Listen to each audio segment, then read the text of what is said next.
on a walk with me while it's still bright outside, or better yet, while the sun is actually out for once.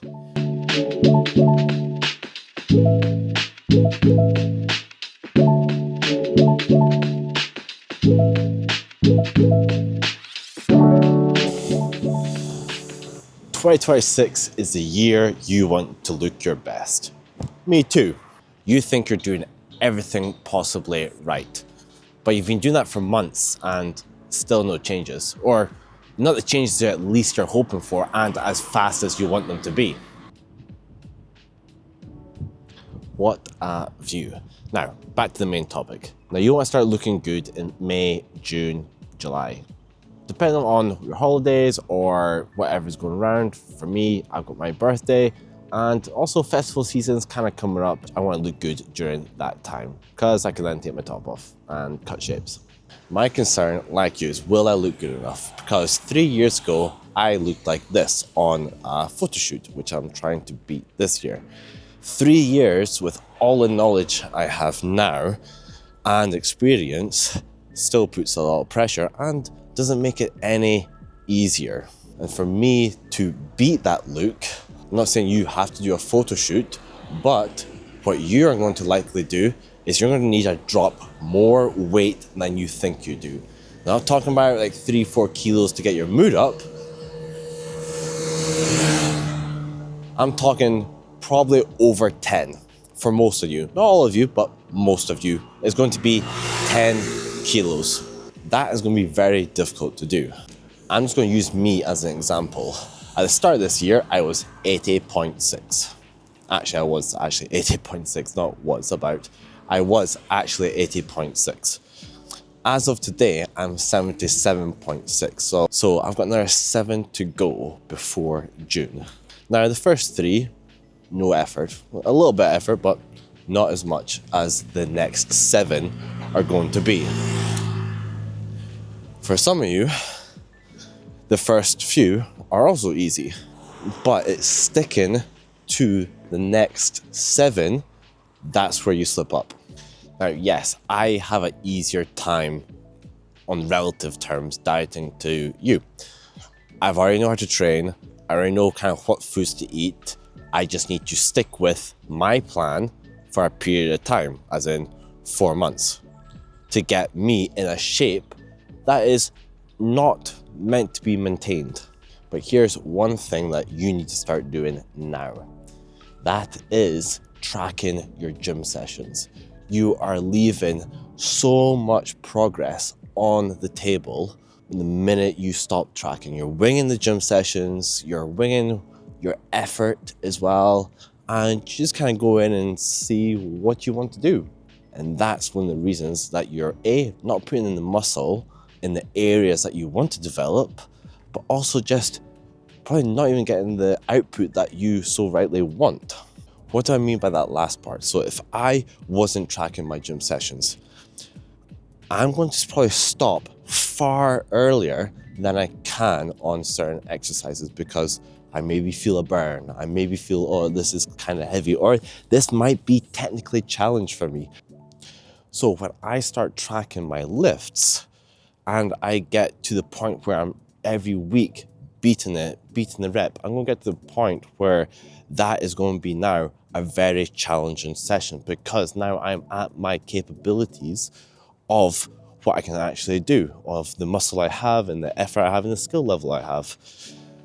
Now, every week beyond that really hard session, I'm looking to improve my skill levels, my range of motion, all this stuff. And that is going to slowly build up, putting on muscle tissue in the areas you want and create more output because the sessions are so much harder because they're at your level now, not of what your perceived level is.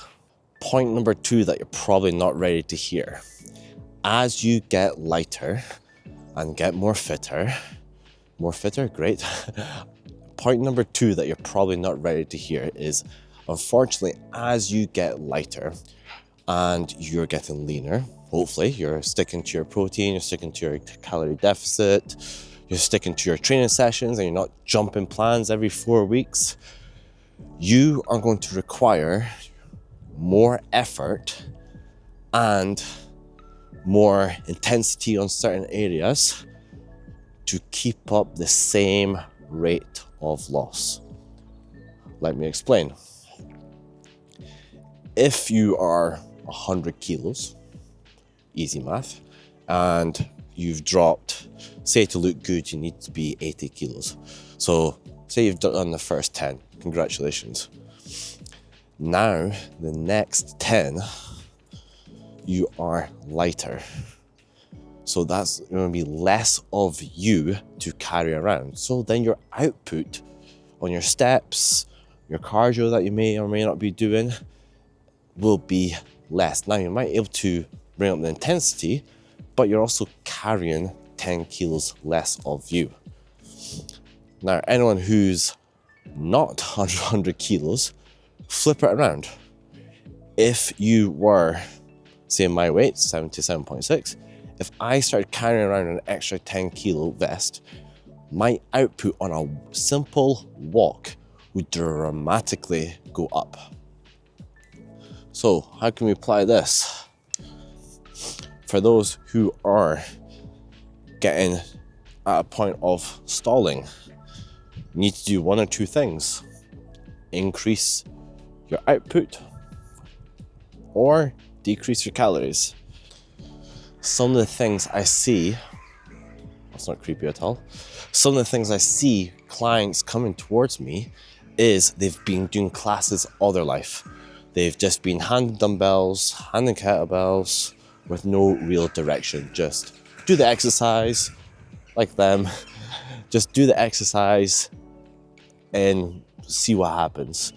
And then the program changes all the time. There's no real progression. There's no real sense to it. It's just making yourself tired, making yourself sweat. That is the goal of those classes. Can you make some changes on that? Yeah, you can make some plenty changes if you're starting out. But you're not starting out. You're wanting to make real transformations. That real transformation is not going to happen during a class. Those classes that you're showing up to, hoping that it will make a difference, they're not. Because you've been doing classes for months. Now, the fun, great social aspect, you might have some friends there, great. But you need to get to the gym and you need to start following a plan that fits you. The biggest killer of actually seeing the results that you want to see is just trying to jump plans every 4 weeks, every 6 weeks. You change the whole routine completely because you got bored, or you consistently see someone else that's a little bit bigger than you and maybe has more knowledge than you. That's fine, but they're doing something different. You're like, that looks new, that looks interesting. Unfortunately, the stuff that gets you where you want to be is not always sexy.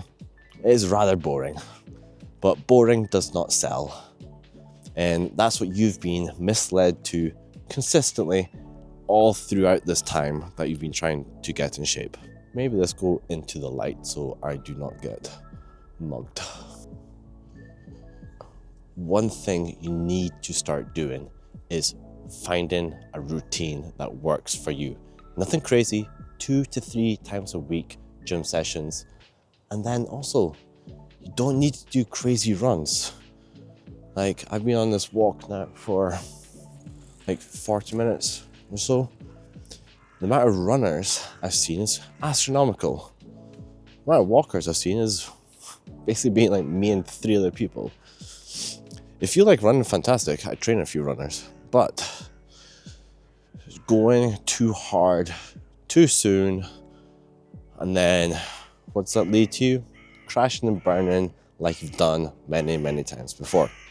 Now, it doesn't mean you can't pick up running, but I certainly know when I get lighter, my enjoyment of going for a run drastically increases. So, do you want to start running? Yeah, go for it.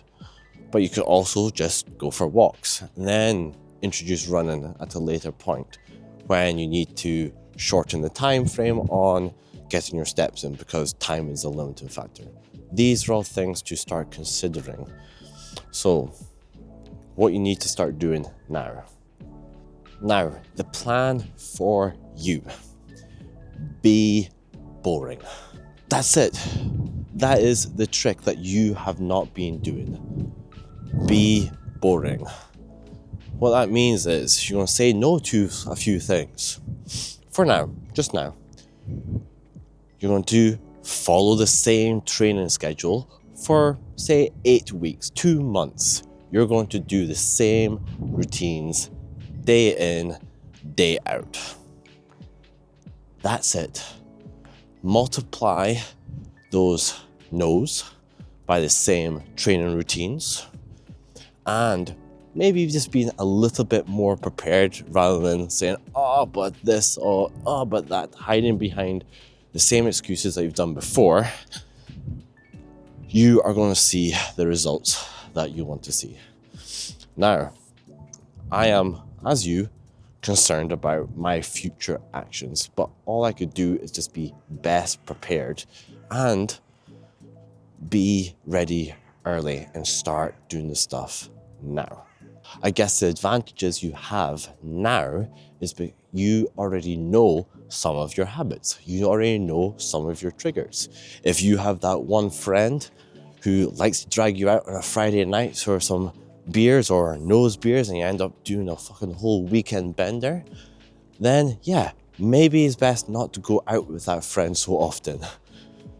With that being said, it might be a good fat loss if you're not eating for 2 days, but then Monday comes around, Sunday comes around, you're going to eat an entire fridge, okay? But you get my point. If on a Friday night you like to order a Domino's or something because you just not fucking ate all day and being stressed at work and that's your one little thing, you need to find something different. Or maybe just do it on a different day, like 2 weeks, every 2 weeks, not every 1 week.